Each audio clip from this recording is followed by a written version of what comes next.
একটু বের করে দিন না। তো দেখি তুরুম টিং টিং তুরুম টিং টিং টিং টিং টিং টিং। হ্যাঁ, সব ভিডিও করে নিছি স্যার। আপনি আমার বউরে চুমু খাইছেন, আমি সব ভিডিও করে নিছি। ভিডিও এবার নেটে ছেড়ে দেবো, তারপর আপনি দেখবেন আপনার কি হয়। দাদা আপনি প্লিজ বিশ্বাস করো, আমি ওসব কিছু করিনি। আমি তো শুধু বৌদির চোখের পোকা বের করতে গেছিলাম। প্লিজ দাদা এরকম করবেন না, তাহলে আমার চাকরিটা পুরো চলে যাবে দাদা।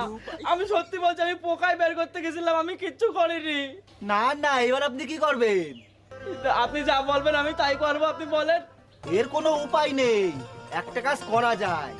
আপনি যদি আমার লোনের টাকা শোধ করে দেন, তাহলে আমি এই ভিডিও ডিলিট করে দিতে পারি। This is business. ঠিক আছে, আপনার লোন আমি পুরো শোধ করে দেবো। সারা 1000 টাকা করে মাসে পানি নিয়ে যাচ্ছিলাম, মনে হয় সেটা আর হবে না।